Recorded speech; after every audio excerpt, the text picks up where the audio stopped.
რესპუბლიკელი მინისტრები გადადგნენ სავარძელი თავისუფალია 2. გიგლა აგულაშვილი პარტიას გაემიჯნა და განაცხადა, რომ მან უფრო მეტი იცოდა პრემიერ-მინისტრის სამომავლო გეგმებზე, ვიდრე მისმა თანაგუნდელმა თავდაცვის და შერიგების მინისტრებმა და ამიტომ დარჩა თანამდებობაზე. მიიღეს თუ არა გიგლა აგულაშვილის მსგავსად შეთავაზება პრემიერისგან ხიდაშელმა და ზაქარეიშვილმა, რომ გადასულიყვნენ ოცნებაში და დაეტოვებინათ რესპუბლიკური პარტია. ამას რამდენიმე წუთში თინა ხიდაშელისგან შევიტყობთ, რომელიც ჯერ ისევ თავდაცვის მინისტრია. დღის ამბებს 7-ზე თინა ხიდაშელი ხსნის, მანამდე კი გიგლა აგულაშვილის განცხადება, რომელიც მან საღამოს 5 საათზე გააკეთა. აგულაშვილმა თანაგუნდელებს კვირიკაშვილის პარტია არჩია. მივიღე გადაწყვეტილება პრემიერ-მინისტრთან კონსულტაციების შემდეგ და ამ გადაწყვეტილების ძირითადი მესიჯი არის ის, რომ მე ვრჩები მის გუნდში კვირიკაშვილის მთავრობის წევრად ამ თანამდებობაზე და მასთან ერთად გეგმავ გავაგრძელო საქმიანობა და იყო შესაძლო მომავალზე საუბარი, მაგრამ ჩემთვის ამოსავალი წერტილი არ არის გარანტიების მიღება. ჩემთვის საკმარისია ის ამოცანები, რა ამოცანების განხორციელებასაც გეგმავს პრემიერ-მინისტრი, ის პირადი ურთიერთობა, რაც ჩვენ გვაქვს ერთმანეთთან, პირადად მასთან და ასევე გუნდის სხვა წევრებთან. არ ვაპირებს საარჩევნო კამპანიაში აქტიურად ჩართვას, მე გავაგრძელებ აღმასრულებელ ხელისუფლების საქმიანობას. არც მაჟორიტარად, არც საარჩევნო სიაში მე არც მაქვს სურვილი და არც შეთავაზება არ მქონია. მე უფრო მეტი ვიცი, რაც გეგმავს პრემიერი, იმიტომ რომ სამზარეულოში თინა ხიდაშელმა და პატა ზაქარეიშვილმა მინისტრებმა არ იცოდნენ უფრო მეტი თუ არა, როგორ არ იცოდნენ? თინაც და პატა წარმატებული მინისტრები არიან, ჯერჯერობით კიდეც, როგორც მოგეხსენება, ცოტა ხანში ისინი აპირებენ დატოვონ ეს თანამდებობა. ყველა დამეთანხმება ალბათ, რომ მათ მართლაც ბევრს მიაღწიეს ამ ფორმატში და მე მართლაც ვისურვებდი, რომ მსგავსი თანამდებობის პირები საქართველოს ხელისუფლებაში ბევრი იყოს, მაგრამ პოლიტიკური კონიუნქტურა, პარტიული კონიუნქტურა ხშირად არ არის თავსებადი, როგორც ჩანს სამწუხაროდ და შესაბამისად მათი გადაწყვეტილება აქედან არის ნაკარნახი. მე არ ვაფასებ არც შეცდომად, არც სწორად შექმნილი პოლიტიკური კონიუნქტურისგან გამომდინარე, მათი გადაწყვეტილება არის ის, რაც მათ მიიღეს. შეძლოთ უფრო კაცრი შეფასებებიც გამოეყენებინათ იმისათვის, რაც მოხდა, მაგრამ მინდა გითხრათ, რომ არის საკითხები, რომელთან დაკავშირებითაც ჩვენ სხვადასხვა გადაწყვეტილებები მივიღეთ, იმიტომ რომ სხვადასხვა მიდგომები აღმოგვაჩნდა. ქართულ ოცნებასაც და რესპუბლიკურ პარტიასაც აქვს დეკლარირებული მიზნები, რომელთა ირგვლივ მე ვხედავ დიდ სათანამშრომლო ფორმატს. მე მინდა წარმატება უსრულო რესპუბლიკელებს ყველა შემთხვევაში და მინდა გითხრათ, რომ ეს ქვეყნის პოლიტიკურ სპექტრს მხოლოდ წაადგენს. მაშასე მშობლიურ პარტიას გიგლა აგულაშვილმა კვირიკაშვილის გუნდი ამჯობინა და როგორც პარლამენტის თავმჯდომარემ განაცხადა, რესპუბლიკელებს გაემიჯნა. სხვათა შორის თავის დროზე ვრცელდებოდა კულუარული ინფორმაცია, თითქოს ბიძინა ივანიშვილმა დავით უსუფაშვილს შესთავაზა დაეტოვებინა რესპუბლიკური პარტია და ის კვლავ პარლამენტის თავმჯდომარე იქნებოდა მომავალ პარლამენტში. მაშინ როგორც ითქვა, უსუფაშვილმა უარი თქვა მიეტოვებინა გუნდი და გარანტირებული თანამდებობა შეენარჩუნებინა. 2012 წელსაც სანამ ქართულ ოცნებაში რესპუბლიკური პარტია შევიდოდა, ცნობილი გახდა, რომ ბიძინა ივანიშვილი მოითხოვდა სიაში არ შეეყვანა ძმები ბერძენიშვილები, თუმცა მაშინაც დავით უსუფაშვილმა უარი განაცხადა ამ შეთავაზებაზე და მხოლოდ იმ პირობით შეუერთდა კოალიციას, რომ სიაში ბერძენიშვილებიც იქნებოდნენ. ამ ყველაფრიდან გამომდინარე, რესპუბლიკელებს ალბათ ძალიან ეწყინებოდათ გიგლა აგულაშვილის გადაწყვეტილება. დღეს დავით უსუფაშვილმა თქვა, რომ შესთავაზა ქართულ ოცნებას რესპუბლიკელი მინისტრები ბოლომდე დარჩენილიყვნენ პოსტებზე, თუმცა ხელისუფლებამ უარი თქვა. ვიყავით თანახმა, რომ ჩვენი წევრები ყოფილიყვნენ ბოლომდე და მათ გარეშე გავმართავდით საარჩევნო კამპანიას. ქართულმა ოცნებამ სხვაგვარად გადაწყვიტა, მან ჩათვალა, რომ მრავალპარტიული კოალიციური მთავრობა წინა საარჩევნო კამპანიის დროს მიუღებელია. აქედან გამომდინარე, პარტიის მინისტრები ტოვებენ თანამდებობას, განაცხადა უსუფაშვილმა. პარლამენტის ვიცე-სპიკერმა ზვია ძიძიგურმა თქვა, რომ გიგლა აგულაშვილმა გუნდთან გამიჯვნით მიიღო სახელმწიფოებრივი გადაწყვეტილება, რადგან დაიჯერა პრემიერის სამომავლო ხედვების. გამოდის, რომ ამის არ დაიჯერეს ხიდაშელმა ან ზაქარეიშვილმა და კიდევ ერთი. დღეიდან უკვე პარლამენტის თავმჯდომარე იქნება რესპუბლიკელების საარჩევნო შტაბის ხელმძღვანელი, ასევე სიის ლიდერი და პირველი ნომერი, სიის სახელი უსუფაშვილი რესპუბლიკელები. ამ ლიდერთან ერთად რესპუბლიკელები იბრძოლებენ ადგილებისთვის პარლამენტში, ასევე აჭარის უმაღლეს საბჭოში საარჩევნო კამპანიას აჭარაში წარუძღვება და სიის პირველი ნომერი იქნება პარტიის პოლიტიკური მდივანი დავით ბერძენიშვილი, რომელსაც გავიმეორებ, რაც უკვე წინა გამოშვებაში ვთქვი, აჭარის არჩევნები კარგად აქვს დაცდილი. შეგახსენებთ, სწორედ დავით ბერძენიშვილი იყო ავტორი ცნობილი პოლიტიკური სლოგანისა აჭარა აბაშიძის გარეშე აჭარის რევოლუციის წინ და სხვათა შორის 2003-ში. სწორედ ის იყო ვარდების რევოლუციის მთავარი სლოგანის ავტორი საქართველოს შევარდნაძის გარეშე. გამოდიან თუ არა ისინი დღეს ამ მოწოდებით საქართველოს ივანიშვილის გარეშე. გადადის თუ არა რესპუბლიკური პარტია მწვავე ოპოზიციაში. რაში უნდა დაუპირისპირდეს ხელისუფლებას, როცა ბოლო წუთამდე თავადვე იყვნენ მინისტრთა კაბინეტსა და პარლამენტში. და როგორ ფიქრობს, იმიტომ ხომ არ ჩამოიშორეს, რომ ამ არჩევნებისას ყველაფერი ვერ გაკეთებული, მაგალითად იგივე სამართლიანობის ვერ აღდგენა, რასაც სულ პრეტენზიად უყენებენ ოცნებას, რესპუბლიკელებს დააბრალონ. თავდაცვის ჯერ კიდევ მინისტრი თინა ხიდაშელიხსნის დღისამდე მშვიდზე მე მას მივესალმები. ძალიან დიდი მადლობა თინა, რომ ხარ ჩვენთან ერთად და მე განსაკუთრებული მადლობა მინდა გადაგიხადო და ამით დავიწყო თქვენთან საუბარი იმ თანამშრომლობისთვის მედიასთან, რომელსაც თქვენი მინისტრობის დროს ჰქონდა ადგილი. ეს იყო ყველაზე გახსნილი სტრუქტურა ჩემთვის როგორც ჟურნალისტისთვის. ამიტომ რადგან მიდიხართ, რადგან უკვე დაწერეთ განცხადება, ბარემ ერთი ჩემი მადლობაც გაიყოლეთ იმ ღიაობისთვის, რაც ჰქონდა ჟურნალისტებთან. ახლა კი დავიწყოთ. საქართველოს ივანიშვილის გარეშე. მადლობთ ინგა ეთერისთვის, ამ სიტყვებისთვის, თუმცა ჯერ არანაირი განცხადება არ დამიწერი. წინ გვაქვს ყველა. ფორმალურად რომ ვთქვათ და ტექნიკურად. დიახ. არა, ეს არ არის სლოგანი, რომელთაც რესპუბლიკელები გადიან არჩევნებზე, საერთოდ ეს არ არის არჩევნები, რომელიც ომის რეჟიმში უნდა წარიმართოს ქვეყანაში ჩვენ 4 წლის განმავლობაში. ყველანი ერთად სწორედ იმას ვემსახურებოდით, რომ ქვეყანაში 2016 წლის ოქტომბერში ჩატარებული იყო საპარლამენტო არჩევნები და არა ომი რაღაც ორ გიგანტ შორის, რაც სამწუხაროდ ჩვენი ქვეყნის რეალობა იყო ძალიან ბევრი წლის განმავლობაში. ამიტომ მე დიდი იმედი მაქვს და ამაში პრაქტიკულად დარწმუნებული ვარ, რომ ჩვენ ისე მივალთ არჩევნებამდე, რომ არავითარი მსგავსი ტიპის აუცილებლობები, ამ შემთხვევაში მე კონკრეტულად ბიძინა ივანიშვილს ნამდვილად არ გულისხმობ, ეს ზუსტად ვიცი რომ არ დადგება, მაგრამ საერთოდ არავითარი პრობლემა იმ მასშტაბის, იმ ტიპის, იმ ფორმატის, როდესაც ყველა ერთის წინააღმდეგ ირაზმებოდა და ერთიან დიდ ბრძოლას იწყებდა, საჭირო არ გახდება.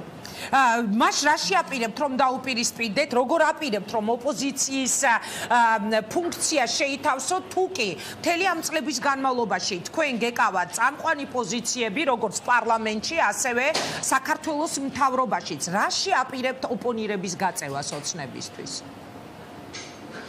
ხალხონინგა კოალიციურ ხელისუფლებაში ყოფნა ნიშნავს კოალიციურ ხელისუფლებაში ყოფნა. ჩვენ ზუსტად იმიტომ არ ვიყავით ერთ პარტიაში და იმიტომ ვერ გავითქვიფეთ ერთ პარტიაში, რასაც ჩვენგან ითხოვდნენ, რომ ჩვენ განსხვავებული ხედვები ქონდა ძალიან ბევრ რამეზე. ჩემი აზრით, რესპუბლიკელები სწორედ ის პოლიტიკური ძალა იყო ამ 4 წლის განმავლობაში კოალიციას შემავალ პარტიათა შორის, რომელსაც არც ერთ პრინციპულ საკითხზე უკან არ დაუხევია. დავი შეგახსენებთ მოსმენების შესახებ კანონს, შეგახსენებთ მურუსიძის ცნობილ საქმეს, რომელზეც პრინციპში გახდა ერთ-ერთი მთავარი მიზეზი ჩვენი გზების გაყრის, მე შემიძლია პირდაპირ ვთქვა. მურუსიძე გახდა მთავარი მიზეზი თქვენი გზების გაყრის. ერთ-ერთი ეს არ იყო მთავარი მიზეზი, მაგრამ ერთ-ერთი მნიშვნელოვანი ფაქტორი, რა თქმა უნდა, იყო სწორედ ეს შემთხვევა და სწორედ ეს ფაქტი, რომელიც მის არჩევად დანიშნა, მისით ხიბლში ჩავარდნას უკავშირდებოდა. საკითხები ძალიან ბევრი იყო, რომელზეც ჩვენ ამ წლების განმავლობაში განსხვავებული პოზიციები ქონდა, კენჭისყრებში განსხვავებულად ვიღებდით მონაწილეობას, განსხვავებულად ვაძლევდით ხმას, ეს ეხებოდა იმ პრინციპულ და ღირებულებითი მნიშვნელობის საკითხებს, რომელიც ქვეყნის წინაშე შედგებოდა, როცა კოალიციაში ხარ, კოალიციური მმართველობა ნიშნავს იმას, რომ რაღაცას შეთმობ, რაღაცას ხვათმობს, ასე მიიღება კონსენსუსით გადაწყვეტილებები, მაგრამ როდესაც განსაკუთრებული მნიშვნელობის თემაა დღის წესრიგში, რა თქმა უნდა, იქ ჩვენ ვცდილობდით, რომ ჩვენი ხედვა ბოლომდე ნათელი ყოფილიყო ამ მრჩევლისთვის. მე ჩემი პირადი ამბავი შემიძლია გითხრათ, ბოლო კანონი, რომელიც პარლამენტში განუხილველი დარჩა, ჩემს წამოსვლამდე, მაგალითად იყო ის ცნობილი ავადმსახსენებელი პრემიების შესახებ კანონი, რომელიც მე ვერ გავიტანე 2012 წელს არჩეულ პარლამენტში. ეს მხოლოდ ერთი კონკრეტული პატარა მაგალითია, თუმცა შემიძლია უფრო დიდი თემითაც დავიწყოთ, თქვენ სამართლიანობის აღდგენა ახსენეთ და ყველას კარგად გვახსოვს, რომ სწორედ ჩვენ მოვითხოვდით, თქვენ უამრავი გადაცემა და რეპორტაჟი გაქვთ ამაზე გაკეთებული, ბევრი ინტერვიუ მომიცია პრობლემებია მე თქვენთვის, სწორედ მე ვითხოვდი პარლამენტში იმ კომისიის შექმნას, რომელსაც ყველა კითხვაზე პასუხი უნდა გაეცა, ყველა საკითხზე წერტილი უნდა დაესვა და ყველა თემა უნდა ამოეწურა, მაგრამ სამწუხაროდ ჩვენ ეს ვერ გავიტანით იმ პარლამენტში. ამიტომ სალაპარაკო ძალიან ბევრია, თუმცა აქვე მინდა ხაზგასმით თქვა, ჩვენ არ მოვდივართ საარჩევნო კამპანიაში იმისთვის, რომ ვინმესთან ანგარიშები ვასწოროთ გუშინდელ დღეზე. ჩვენ მოვდივართ ხვალინდელი დღისთვის. რესპუბლიკელების თავარი დღის წესრიგი, თავარი სასაუბრო, ეს არის ხვალინდელი საქართველო, როგორ უნდა წავიდეთ წინ უკეთ, როგორ უნდა განვითარდეს ჩვენი ქვეყანა, რა არის ის რისი გაკეთებაც, დროის მოკლე მონაკვეთშიც შესაძლებელია, თუ კი კარგად მოინდომებ და ამის პოლიტიკური ნება იქნება. თუმცა რა თქმა უნდა, თუ იქნება რაიმე ტიპის ორკესტრირებული კამპანიები ჩვენს წინააღმდეგ უსამართლო და უსინდისო, რომლის მოწმეც მე პირადად ამ ერთი წლის განმავლობაში ბევრჯერ გავხდი, რა თქმა უნდა, პასუხს ყველას გავცემ. ქაბატონო თინა, გამომდინარე იქიდან, რაც თქვა საქართველოს პარლამენტის თავმჯდომარემ, თქვენი პარტიის ლიდერმა და სიის პირველმა ნომერმა, დათო უსუფაშვილის განცხადებას გულისხმობ, რომ ჩვენ შევთავაზეთ პრემიერ-მინისტრს, რომ ჩვენი მინისტრები დარჩენილიყვნენ მთავრობაში, მაგრამ ხელისუფლებამ, სახელისუფლებო გუნდმა არ მოისურვა ეს. მე მინდა დაგისვათ კითხვა, თქვენ დატოვეთ ოცნება, თუ ოცნებამ დატოვა რესპუბლიკური პარტია? მე ამაზე უკვე წეგან გაკვირით შევეხე ამ საკითხს, მაგრამ რა თქმა უნდა შემიძლია კიდევ ერთხელ გავიმეორო. დიახ, მე ვადასტურებ იმას, რაც ჩვენ ყველამ ერთად ვთქვით 30 მარტს. 30 მარტს პარლამენტის თავმჯდომარის და პრემიერ-მინისტრის პრესკონფერენცია შეეხებოდა ევროპულ საქართველოს. მაშინ ორივე პარტიის ლიდერი ერთად გამოვიდა პრესკონფერენციაზე და ძალიან ნათლად თქვა, რომ საქართველო გადადიოდა, საქართველო თუ უნდა იყოს ევროპაში, ის ევროპაში უნდა წავიდეს ევროპულად. ეს იყო მთავარი გზავნილი იმ გადაწყვეტილების, რომელიც ჩვენ ერთად მივიღეთ 30 მარტს. რის გამოც დავჭით ჩვენ მაშინ მთავრობაში და ვთქვით, რომ ბოლო დღემდე ვემსახურებით ქვეყანას და გავაკეთებთ იმ საქმეს, რომელიც იმ უბნებზე, რომელიც ჩაბარებული გვაქვს. ეს განცხადება ძალიან ბევრჯერ დაადასტურა შემდეგ პრემიერ-მინისტრმაც და პარლამენტის თავმჯდომარემაც. შემიძლია გაგახსენოთ პრემიერის შეხვედრა მედიასთან, სადაც მან თქვა, რომ მას პრობლემა არ აქვს, რესპუბლიკელი მინისტრები ბოლომდე დარჩნენ მთავრობაში და პარლამენტის თავმჯდომარის ასევე ბევრი განცხადება, სადაც ის ამბობდა, რომ პარტიას პრობლემა არ აქვს, მთავრობაში მყოფი მინისტრებმა არ მიიღო მას რა მოხდა ქალბატონო თინა? და დარჩნენ საკუთარ თანამდებობებზე. არჩევნების მოახლოებასთან ერთად მართლ პარტიაში გაჩნდა სხვა აზრები და ჩვენ უკაცრავად ტექნიკური ხარვეზია, თუ შეიძლება ერთი წუთით მე ვთხოვ, რომ გასწორდეს ეს ტექნიკური ხარვეზი, მანამდე კი ვიდრე ჩვენ თინა ხიდაშელთან აღვადგენთ კონტაქტს, მე მინდა წაგიკითხოთ ამონარიდი მისი Facebook სტატუსიდან, რომელიც მან დადო გიგლა აგულაშვილთან დაკავშირებით. იგი წერს, რომ გიგლა არის მისი მეგობარი არაერთი წლის და ერთი დღის არც პოლიტიკაში დამეგობრებულან, მან სხვა არჩევანი გააკეთა და რაოდენ მიუღებელიც არ უნდა იყოს ეს არჩევანი, ჩვენ უნდა შეგვეძლოს ადამიანის არჩევანის პატივისცემა. იმედია მეტყვიან, როდის გვაქვს ჩვენ საშუალება, რომ კვლავ დაუკავშირდეთ თინა ხიდაშელს. იგი ამბობს, რომ ეს არ იქნება ისეთი მწვავე არჩევნები, რომელიც ჩვენ უკვე გვაქვს ნანახი. ეს არ იქნება ბრძოლა ვინმეს წინააღმდეგ, არამედ ეს იქნება არა ბრძოლა ვინმეს წინააღმდეგ, არამედ კონკრეტულ საკითხებზე შეუთავსებლობასთან და განსხვავებულობასთან დაკავშირებით მოხდება ოპონირება. მე ძალიან მჯერა, რომ გიგლა ზუსტად აქ იქნება მუდამ, რომელი პარტიის მანდატიც არ უნდა ჩაიდოს ჯიბეში.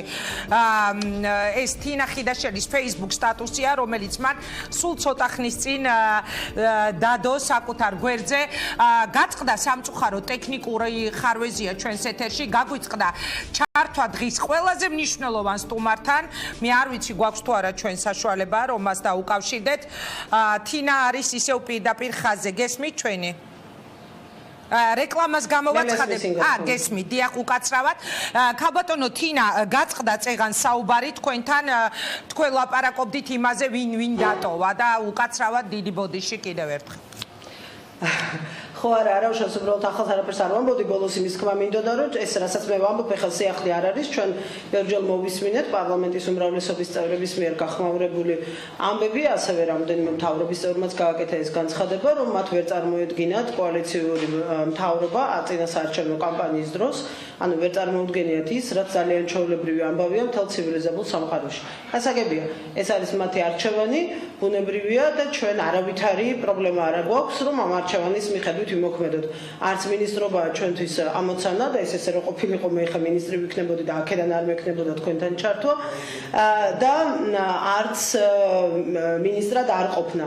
თავარი არის ის რომ არჩევანი რომელსაც გთავაზობენ იყოს ერთის მხრივ თანმიმდევრული, იყოს იმ პოლიტიკის თვის თანმიმდევრული რომელსაც შენ ემსახურები და ატარებ, რომელსაც მუდმივად საჯაროდ საუბრობ და იყოს იმ პრინციპების შესაბამისი, რომელსაც ემსახურები. მაყურებლისთვის იქნება საინტერესო ერთი დეტალი, რომ კი ბატონო, დაასრულეთ და მერე ვიტყვი, რაც მინდოდა რომ მეთქვა ბოდიში.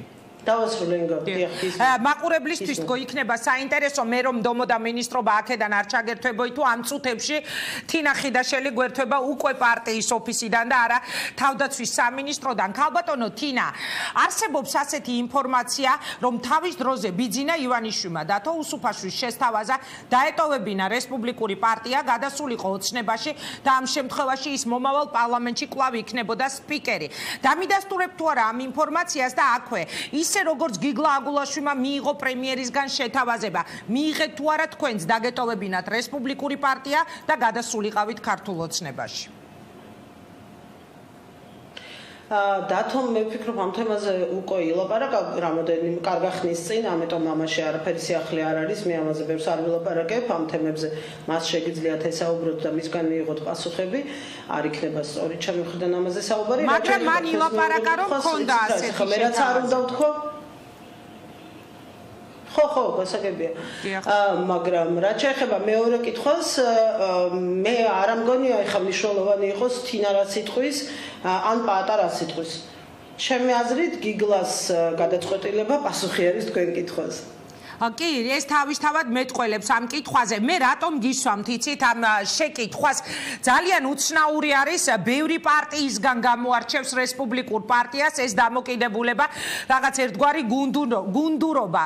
ანუ რისი თქმამ სურს თავის დროზე 2012 წლის არჩევნების წინაც, ვიდრე კოალიცია შეიქმნებოდა, არსებობდა ინფორმაცია, რომ იგივე დავით უსუფაშვილს ბევრს გეკითხებით ეხლა თქვენი პარტიის ლიდერზე, მაგრამ თქვენ ერთ-ერთი მთავარი ფიგურა ხართ პარტია და ცხადია თქვენგან პასუხი იქნება საინტერესო, რომ დათო უსუფაშვილს მოსთხოვა ბიძინა ივანიშვილმა რესპუბლიკელები კოალიციაში შესულიყვნენ ბერძენიშვილების გარეშე. ამაზე მაინც შეგიძლიათ პასუხი გამცემ. ასეთი რამე არ ყოფილა, ეს შემიძლია გითხრათ 100%-იანი გარანტიით ესეთი შეთავაზება ბიძინა ივანიშვილისგან არასოდეს არ ყოფილა. ეს არ არის სიმართლე, საერთოდ ახლა საქართველოში მოდაშია რომ ყველაფერი დააბრალონ ბიძინა ივანიშვილს, მსგავსი არაფერი არასოდეს არ ყოფილა. რადგან თქვენ მიპასუხეთ რომ გიგლა აგულაშვილის გადასვლა ოცნებაში უკვე იმაზე პასუხია გქონდა თუ არა თქვენ შემოთავაზება, მე მინდა ასეთი კითხვა დაგისვათ. მას სახელმწიფოებრივ მიდგომაში ჩაეთვალა ეს ყოველ შემთხვევაში ზვია ძიძიგურისგან ასეთი შეფასება მოვისმინეთ. თქვენ რა სიტყვით, ანუ ძიძიგურმა თქვა რომ აგულაშვილი მოიქცა სახელმწიფოებრივად. ანუ თქვენ ხომ არ ფიქრობდით რომ თქვენი საქმეების გასაგრძელებლად შეიძლებოდა წასულიყავით ამ წინადადებაზე, ამ შემოთავაზებაზე, დაგეტოვებინათ რესპუბლიკური პარტია და გაგეგრძელებინათ საქმე.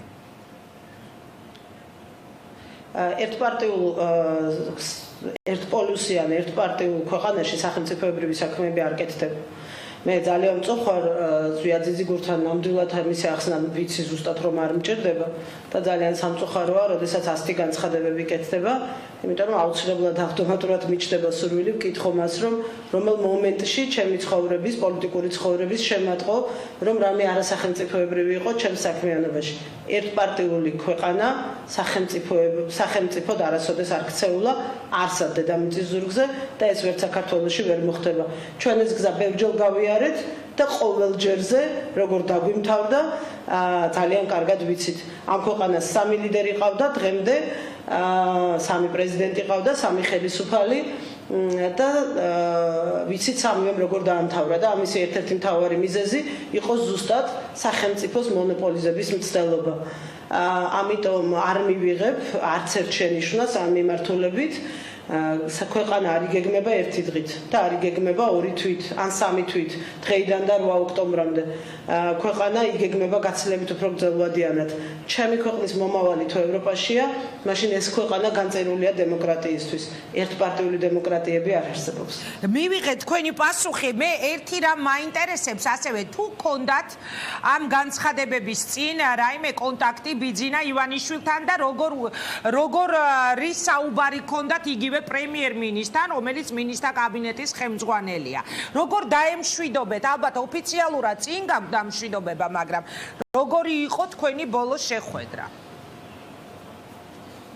ჩვენ ძალიან ნორმალური შეხვედრა გქონდა გუშინ მე და პრემიერს ვისაუბრეთ როგორც გითხარით იმ თემებზე რომელიც ამ წუთას არის თავდაცვის მინისტრის დღის წესრიგში და ძალიან სწრაფად გადაწყვეტილებების მიღებას საჭიროებს ორივე შევთანხმდით რომ ამისათვის შეუძლებელია ახლად მოსულმა ადამიანმა იმოქმედოს მე ზუსტად თქვენთან ეთერში ვიყავი ჯონ კერის ვიზიტის საღამოს და გითხარით თქვი მე თქვენს ეთერში რომ სწორედ ივლისის შუა რიცხვებში ამერიკაში არის უკვე ორი შეხვედრები რომელმაც ეს ჩვენი ქვეყნისთვის ძალიან მნიშვნელოვანი და ისტორიული მემორანდუმი უნდა რეალობად აქციოს, ამიტომ მე ამ დისკუსიებში მონაწილეობის მისაღებად გავემგზავრები ამერიკაში თავდაცვის სამინისტროს გუნდთან ერთად და შემდეგ უკვე იქიდან დაბრუნებულები შეთანხმებული ვართ კალენდარზე როგორ უნდა მოხდეს ეს ისე რომ ცივილიზებულად და აბსოლუტურად ყოველგვარ რაღაცა ზედმეტი ემოციების და ისტერიკების კარების ჯახუნების გარეშე დავამთავროთ ეს 4 წლიანი ურთიერთობა რომელიც ჩემი აზრით ძალიან მნიშვნელოვანი იყო ქვეყნისთვის ძალიან ნაყოფიერი იყო და ზუსტად შემიძლია გითხრათ რომ თავდაცვის სამინისტროდან მე მივდივარ ძალიან ამაყი ძალიან ბევრი კარგი გაკეთებული საქმით დამძიმებული თუმცა ბევრი რამე დარჩა იქ გასაკეთებელი რომელსაც მე აუცილებლად დაუტოვებ ჩემ შემდეგ მოსულს და იმედი მაქვს რომ ის კურსი რომელიც ჩვენ ავიღეთ ამ 1 წლის მანძილზე არ შეიცვლება და ზუსტად ასევე წარმატებით გაგრძელდება როგორც შიდა რეფორმების ნაწილში რაც კრიტიკულად მნიშვნელოვანია ასევე საერთაშორისო ურთიერთობებში ძალიან კიდევ ერთხელ ვამბობ მეუგობრული შეხვედრა გქონდა ჩვენ პრემიერთან ჩვენ ზუსტად ვიცით მე დარწმუნებული ვარ ამაში რომ ჩვენ ერთმანეთის წრები ვერასოდეს ვერ გავხდებით და ჩვენ ძალიან ბევრი და დიდი საინტერესო პოლიტიკური გზა გვაქვს წინ ერთად გასავლელი იმის მიუხედავად ვინ რა ადგილზე ვიქნებით რა თანამდებობაზე ან რა საქმიანობას მოვკიდებთ ხელს გიორგი კვირიკაშვილი ზუსტად იმ ტიპის იმ აზროვნების იმღირებულებების მატარებელი ადამიანია რომელთანაც შეუძლებელია მე რაიმე სხვა ტიპის განშორება მქონდეს თუმცა როდესაც თქვენ საუბრობთ პრემიერ-მინისტრზე გიორგი კვირიკაშვილზე მაგალითად დღეს გიგლა აგულაშვილმა განაცხადა რომ მან უფრო მეტი იცოდა კვირიკაშვილის სამომავლო გეგმებზე ვიდრე სხვებმა ანუ ვიდრე თქვენ არ იცოდით ბოლომდე ვერ ეთანხმებოდით რაღაც თემებში კვირიკაშვილს როგორ ავხსნათ აგულაშვილის ეს განცხადება რომ მან უფრო ბევრი იცოდა პრემიერის სამომავლო გეგმებზე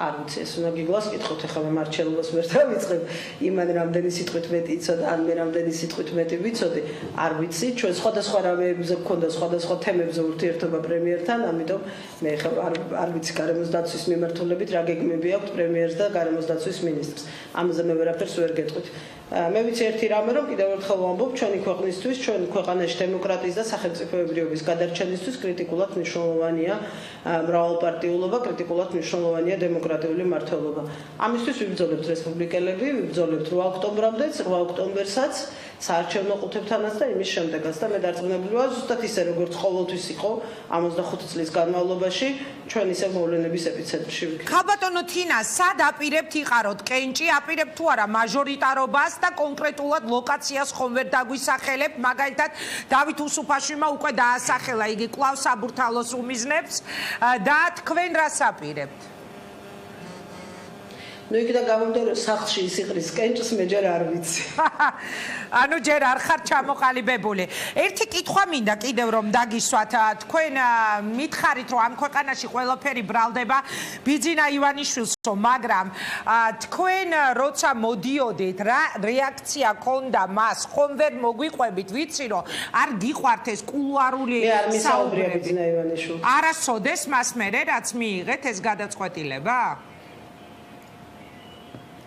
არა, ამ თემებზე მე ბიძინა ივანიშვილთან საუბარი არ მქონია. მე ამ თემებზე პრემიერ-მინისტრს ვესაუბრებოდი. ბოლოს როდის ჰქონდათ ბიძინა ივანიშვილთან კონტაქტი, როგორც თავდაცვის მინისტრს და როგორც კოალიციის სუბიექტს? როგორც თავდაცვის მინისტრს რამდენიმე კვირის წინ მქონდა, იცით რომ ჩვენ ქართულთან ერთად რაც გარკვეული ღონისძიებებს ვახორციელებთ და ეს კონტაქტი მე რეგულარულად მქონდა, მაგრამ ეს იყო როგორც თავდაცვის მინისტრის კონტაქტი. ქალბატონო თინა, თქვენ როგორ შეაფასებთ იმ გუნდ სიახლეებს, რომლითაც სახელისუფლებო პარტია გამოდის, მათ უკვე ხვალ ექნება ციის პრეზენტაცია, სხვათა შორის კონსერვატორები, წეღან ზვიაძიძიგური ვახსენეთ, სწორედ ქართულ ოცნებასთან ერთად გადიან ამ არჩევნებზე. თქვენ ფიქრობთ, რომ ეს არის მკვეთრად გადახალისებული ძალიან კარგი გუნდი, თუ ფიქრობთ, რომ ბევრი ადამიანი, რომელიც იმსახურებდა დღეს გუნდისთვის საჭირო აღარ არის?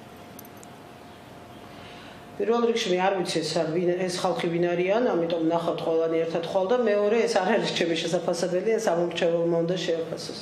კი, მაგრამ თქვენ უკვე თავისუფლად შეგიძლიათ თუ სანამ არ მოიხსნით უფლებამოსილებას, მანამდე პოლიტიკური შეფასებებისგან თავს იკავებთ. კარგით, ქალბატონო თინა, ვინ იქნება? არა, მე უბრალოდ არ ვიცი, ვიზო ვლაპარაკობთ, ამიტომ ვერაფერს ვერ. კარგით, ვინ იქნება თქვენი შემცვლელი თავდაცვის სამინისტროში? თუ იყო ამაზე საუბარი, პაატა ზაქარეიშვილმა თქვა, რომ სავარაუდოდ მისი მოადგილე გააგრძელებს მინისტრის საქმიანობას. თქვენ შემთხვევაში თუ იცით, ვინ იქნება თქვენი მემკვიდრე, ასე ვთქვათ? არა, ჩვენ ამაზე საუბარი არ გქონია. რომ ვერ გადალახოთ ბარიერი, რას ფიქრობს ამაზე რესპუბლიკური პარტია? თუ გადავხედავთ ქართული ოცნების შიდა კვლევებს, თქვენ ბარიერს ვერ ლახავთ როგორც პარტია. რას გვეტყვით? რას იზამთ საწახვალთ მერე? ეს არ არის ჩემი აზრით ყველაზე საინტერესო შეკითხვა. საინტერესო არის ყველაფერი ის, რაც მოხდება დღეიდან 8 ოქტომბრამდე და რა გადაწყვეტილებას გამოიტანს ქართველი ამომრჩეველი. მე ასე არ ვუყურებ მოვლენების განვითარებას, თუმცა მე ერთი რამე რა ზუსტად შემიძლია გითხრათ, ის არის რომ ჩვენ ყველანაირ ვითარებაში გვქონია ძალიან აქტიური პოლიტიკური ცხოვრება, ისე რომ კიდევ ერთხელ ვამბობ, დღეიდან და 8 ოქტომბრამდე გრძელი გზა, საარჩევნო კამპანია, ნახოთ ქართული ხალხი თავად გადაწყვეტს როგორ ქვეყანაში უნდა ცხოვრება. ქალბატონო თინა, კიდევ ერთი, რომ გცოდნოდათ 2012 წელს, როცა რესპუბლიკური პარტია იყო მთავარი სუბიექტი ქართული ოცნების კოალიციის, რომ გცოდნოდათ, რომ 2016 წელს თქვენ უკვე კოალიციის გარეშე გახვიდოდით არჩევნებში, მაინც თუ შეუერთდებოდით ამ კოალიციას და მე მინდა თქვენგან მოვისმინო განვლილი 4 წლის შეფასება, როგორც თავდაცვის მინისტრის, ასევე კოალიციის სუბიექტი, ყოფილი სუბიექტი პარტიის ერთ-ერთი ლიდერისგან. შეასრულეთ ყველა დაპირება. ჩვენ არაფერს არ შევერთებივართ. ჩვენ რესპუბლიკელები არანაირ კოალიციას არ შევერთებივართ. ეს არის ერთ-ერთი მთავარი შეცდომა, რომელსაც ყველა ერთად უშვებს. კოალიცია შეიქმნა 3 სუბიექტის საფუძველზე. ყველა დანარჩენი შემოუერთდა კოალიციას. ამიტომ ჩვენ პირველი არაფერს არავის არ შევერთებივართ. კოალიცია დააფუძნეს რესპუბლიკელებმა 2 სხვა სუბიექტთან ერთად, უბრალოდ ბიძინა ივანიშვილმა 2 სხვა სუბიექტთან ერთად. და უფრო მეტიც, დიახ, რა თქმა უნდა, მე წეგან თავიდან ჩვენ ამ კითხვაზე პასუხით დავიწყეთ. 2012 წლის არჩევნები ეს არ იყო არჩევნები. ეს იყო ომი აბსოლუტურად ჩამოყალიბებული, აბსოლუტურად მკიცედ და მყარად ფესვებ გადგმული ავტორიტარული რეჟიმის წინააღმდეგ. რესპუბლიკური პარტია პირველი დღიდან და ყველაზე პირველი იყო, რომელიც ჯერ კიდევ 2004 წელს საპრეზიდენტო და საპარლამენტო არჩევნების შუა პერიოდში დაუპირისპირდა მიხეილ სააკაშვილს და იმ რეჟიმს, რომლისკენაც ის მიდიოდა. ამიტომ ჩემთვის ძალიან რთულია იმაზე ლაპარაკი, ან იმის კითხვის ნიშნის ქვეშ დაყენება, თუ არსებობს რამე სხვა ფორმატი, კონფიგურაცია, რომლითაც გნებავთ 2008 წლის არჩევნებზე, გნებავთ 2012 წლის არჩევნებზე რესპუბლიკური პარტია შეიძლებოდა წარმოდგენილი ყოფილიყო. ამიტომ მე ვფიქრობ, რომ აქ პრაქტიკულად ყველაფერი სრულიად ნათელია. ხოლო ყველაფერი იმაზე, რაც იმის შემდეგ იყო, უკვე საარჩევნო კამპანიის განმავლობაში დარწმუნებული ვარ, რომ ბევრი საუბარი იქნება, მაგრამ კიდევ ერთხელ ვამბობ, ჩემი ძალიან დიდი სურვილი იქნება უფრო მეტი ვილაპარაკოთ მომავალზე ვიდრე რაღაც ისტორიის კვლევარები. კარგით, მე ისტორიის კვლევარობა ბრალი რაღაცაზე თითი გავიშ. არა, თქვენზე არ ვამბობ ამ შემთხვევაში ოპონენტებს გულისხმობ. თითი გავიშვიროთ ერთმანეთისკენ და რაღაცა ვედავოთ ერთმანეთს. დაუმტკიცოთ ჩვენს ამომრჩეველს. რატომ ავართ უკეთესი არჩევანი ხვალინდელი საქართველოსთვის. და მე გეკითხებით მაშინ, მითხარით მომავალზე გათვლით, რატომ იქნებით თქვენ უკეთესი არჩევანი ხვალინდელი საქართველოსთვის? ეს იქნება ჩემი ჩვენ უკვე 9 საათია ვსაუბრობთ ქალბატონი. კი, მაგრამ საარჩევნო 9 საათი მჭირდება ეხლა მე მაგაზე რომ გიპასუხოთ, ამიტომ არა უშავს მოკლედ სხვა დროს ვისაუბროთ. თან ეხლა დღეს ჩემგან როგორც ჯერ კიდევ მოქმედი ministrisგან ეს ცოტა უხერხულია. ანუ სანამ ისევ დარჩებით ministrად, უпростоრად სანამ არ წახვალთ ministrobიდან, მაინც თავ შეიკავებთ პოლიტიკური შეფასებებისა და განცხადებებისგან. რა თქმა უნდა, თავისთავად ცხადია, იმიტომ რომ ეს ძალიან მნიშვნელოვანია. თინა, ძალიან დიდი მადლობა მინდა გადაგიხადოთ და მე მინდა რომ ერთი რამ თქვა, მე მიხარო და როცა ქალი იყო ქვეყნის თავდაცვის მინისტრი, ეს იყო ჩვენი ქვეყნის ისტორიაში პირველი შემთხვევა და ალბათ ამიტომ დღიდან, პირველივე დღიდან ძალიან გულშემატკივრობდით. იმედია, თავდაცვის მომავალი მინისტრი დატოვებს იმ სამუშაო რეჟიმს ჟურნალისტებთან, რაც იყო ამ 1 წლის განმავლობაში. მე წარმატებას გისურვებ და მადლობა ინგო. შემდგომ პერიოდში უკვე თქვენგან ძალიან საინტერესო პოლიტიკურ შეფასებებს დაველოდებით. მაშასე მკვეთრად პროამერიკელი. მკვეთრად პროამერიკელი პირდაპირ ვიტყვი დასავლური ორიენტაციის თავდაცვის მინისტრი ტოვებს თანამდებობას. ამას წინადაც თქვი გადაცემაში და ეხლაც უნდა გავიმეორო. თინა ხიდაშელის დანიშვნა პირდაპირ შეფასდა როგორც პრორუსული პოლიტიკის დამარცხება თავის დროზე. იგი ბოლო 1 წლის განმავლობაში ხელმძღვანელობდა ქვეყნის თავდაცვის უწყებას და ის იყო ქვეყნის პირველი თავდაცვის მინისტრი ქალი. დღეიდან თინა ხიდაშელი უკვე საარჩევნო რეჟიმზე გადავიდა. მე მას წარმატებას უსურვებ, მშვიდობები და მადლობას გადაუხდი. გადაცემაში მონაწილეობისთვის ქართულ ოცნებას კი წინა საარჩევნოდ კოალიციური მთავრობა რომ არ ნდომოდა რესპუბლიკელი მინისტრებს პრემიერი მოხსნიდა. შტაბ-ეწილება რჩება რომ რესპუბლიკელებს ჰქონდათ მოლოდინი რომ მათ მინისტრებს გაათავისუფლებდნენ და რადგან ეს მოლოდინი არ გამართლდა ეხლა ამბობენ არ ვუნდივარ და ამიტომ მოვდივართო. ეს უკვე ქართული ოცნების ერთ-ერთი ლიდერი ზაქარია კუცნაშვილის განცხადება.